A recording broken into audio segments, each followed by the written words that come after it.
Ik zie wel de mensen. Maar na maneira palo kutakana ron. Ze lijken bomen die rondlopen. Na momento é Homer aqui aqui. Op het moment dat de man dit zag, zei tava dando sinal para Cristo Jesus. dat was een teken van Jezus Christus. O Homer aqui não tá virando bom. Dat deze man niet helemaal goed kon zien. Nós também igreja. We zitten in de gemeente. Of de vida. Of in het leven. Onde nós temos aberto rende. Waar we ook heen gaan, hebben we te maken met mensen. Se nós nós também solamente de natural, nos turta diferente. Als we in natuurlijke rondkijken, dan zien we dat we allemaal verschillend zijn. E de verdade dat nos turta diferente. Ja, we zijn echt allemaal verschillend. Apesar de outras diferenças, ondanks iedereen zijn anders dat is. Nós mister sim bij outro. Moeten wij met elkaar leren omgaan. Se nós não bij outro, als wij niet met elkaar om kunnen gaan, então nunca nos lo por avançar em casa de Deus. Dan zouden we nooit de huis van God kunnen verlaten. We hebben gezien dat is heel belangrijk voor iedereen. Zodat je jezelf in de spiegel kan kijken. Het is makkelijk om de vinger aan te wijzen aan iemand anders. Terwijl je vergeet wie je zelf bent. Je vergeet jouw eigen werkelijkheid. Jouw verschijning vergeet je. De Bijbel zegt ons. Voordat je de splinter in de ogen van je broer of zus kijkt. Zorg om die balk uit je eigen ogen uit te halen.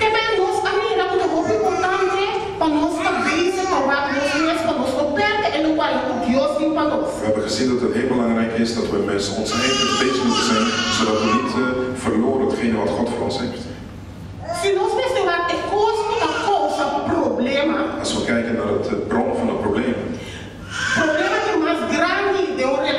Grootste problemen in een relatie. Problemen in de relaties wat we met elkaar hebben. Relaties thuis, op het werk, in de gemeente. De grootste ding wat de problemen brengt in een relatie is dat we elkaar leren kennen. Gaat dieper dan gewoon kennis maken. Op het moment dat je iemand kent, leert kennen of kennismaking maakt, dan zit daar een afstand tussen. De manier waarop je die persoon zal zien zal zijn als een boom.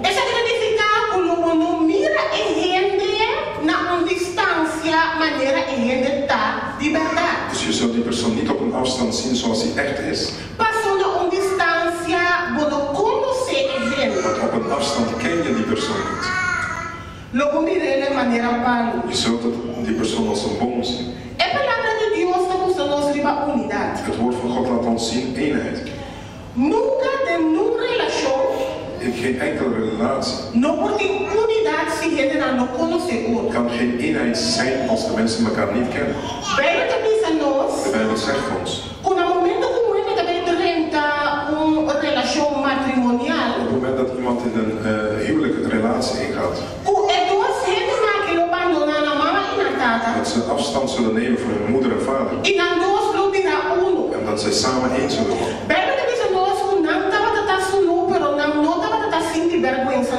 De Bijbel zegt ze waren naakt, maar ze hadden geen schaamte voor elkaar.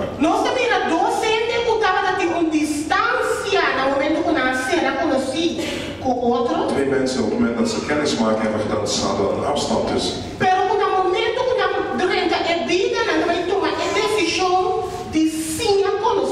Op het moment dat ze instappen in de boot, dan willen ze elkaar leren kennen. Elkaar leren kennen betekent weet echt wie de ander is.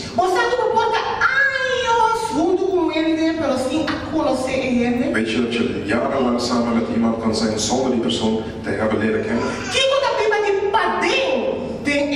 Wat leeft van binnen in die persoon?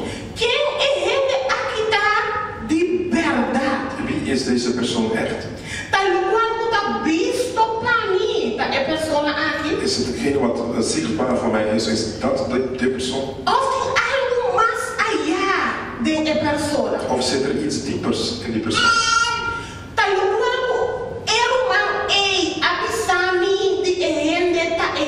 Is het degene wat ik gehoord heb van die broeder of zuster over die ene persoon?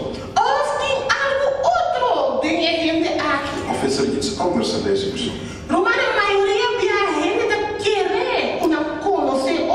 Vaak denken de mensen dat ze elkaar kennen.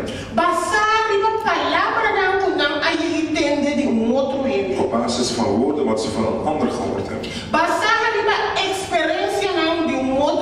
Op basis van ervaringen van iemand anders.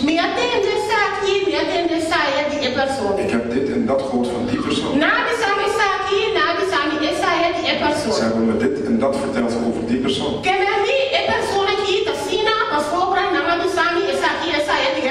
Dus die persoon is zo, want ze hebben mij dit en dat verteld. Terwijl je niet weet dat echt de persoon is. En vaak nemen die mensen dit mee.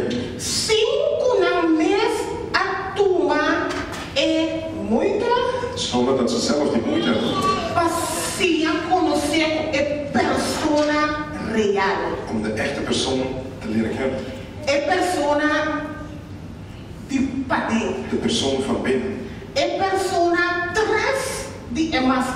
De persoon achter die masker. Weet je dat we vaak een masker kunnen opzetten?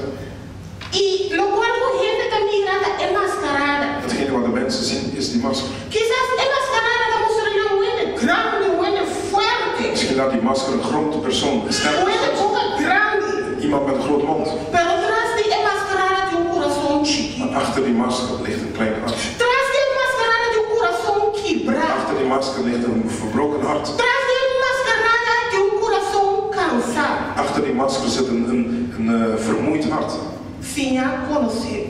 Leert elkaar kennen.